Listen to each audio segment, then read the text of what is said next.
on va expliquer comment la diode Zener, qui est ce composant, peut être utilisée pour protéger une charge. Alors la charge, c'est modélisé par cette résistance, ça peut être un appareil quelconque. Pour expliquer comment est-ce que la diode Zener peut protéger la charge, ici, des surtensions ou des décharges électrostatiques. Alors la diode Zener, d'abord on va l'enlever et puis on va regarder ce circuit qui est très simple. Ici, on suppose qu'on a une source de 5 volts qui alimente votre charge. Votre charge elle a deux connecteurs, ici et ici. Ok. Et donc là, il n'y a pas de souci, il n'y a pas de surtension, il n'y a pas plus que 5 volts puisque votre source c'est 5 volts. Maintenant, ce qu'on peut faire, c'est rajouter la diode Zener au milieu. Et en fait, ça ne va rien changer au fonctionnement du circuit. Pourquoi? Parce que la diode Zener, sa tension, elle est comme ça, on la mesure comme ça. Et pour que la diode Zener claque, ici, il faut que sa tension soit inférieure à moins 5,6 volts. Or ici, on a moins 5 volts. Pourquoi? Parce que là, on avait plus 5. Du coup, la diode ne claque pas. Donc ça, c'est le cas où fonctionnement tout à fait normal, tout va bien. Maintenant, ce qu'on va faire, c'est qu'on va supposer que votre appareil, vous enlevez son alimentation parce qu'il est éteint. Et ici, ce qu'on va rajouter, c'est le modèle c'est un modèle pour une décharge électrostatique d'un humain qui, par exemple, a touché une matière plastique, un pull en synthétique, etc.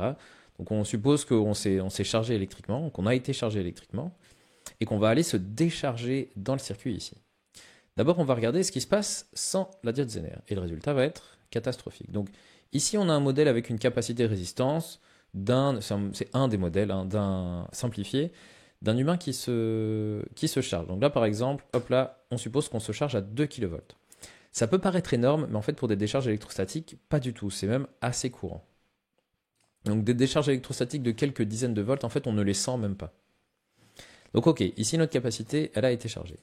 Maintenant, si on établit un contact si on touche bêtement la charge ici, ce qui va se passer, c'est ça. C'est une tension absolument énorme, qui en fait est 2 en pic, qui est 2 kV, qui va ici détruire notre charge si c'était un composant un petit peu fragile. Donc 2 kV pour un composant électronique, c'est très très grand. Enfin, pour beaucoup de composants électroniques, en tout cas, c'est une valeur qui est très grande. Maintenant, qu'est-ce que la diode Zener va faire? Quel va être son rôle ici? Ce qu'on va faire, c'est qu'on va rajouter la diode Zener dans ce sens-ci. Donc on rappelle que la Zener, elle claque si ici on a une tension de moins 5,6, pour celle-ci en particulier. C'est équivalent à dire, elle claque si la tension dans ce sens est supérieure à 5,6.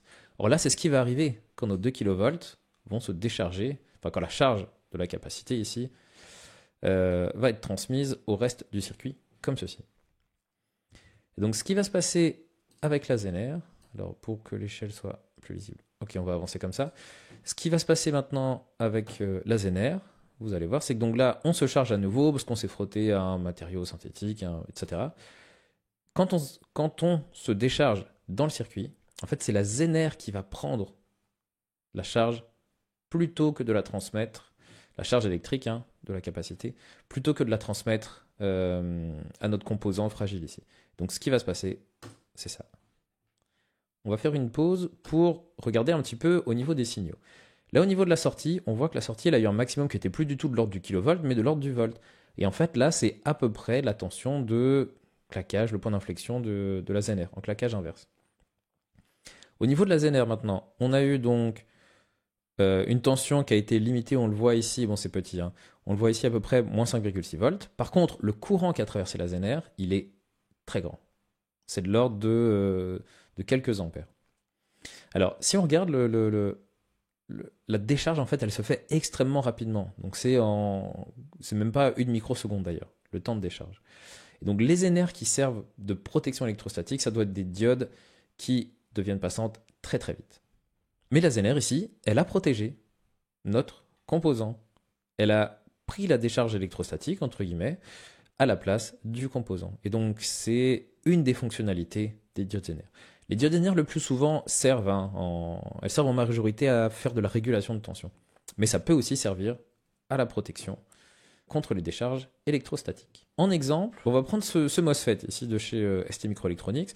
Ça, c'est déjà du gros MOSFET qui est fait pour des tensions drain-source, donc qui est fait pour contrôler des tensions de plus d'1 kV, donc de 1200 volts ici en l'occurrence.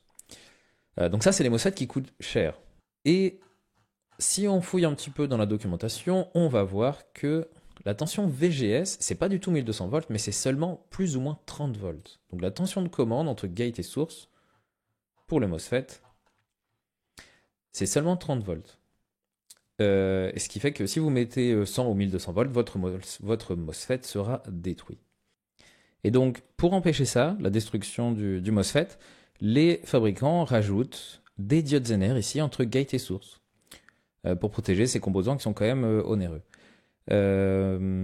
Cette Zener-là sert à protéger des tensions positives trop grandes, et cette Zener-là sert à protéger des tensions gate-source négatives trop grandes.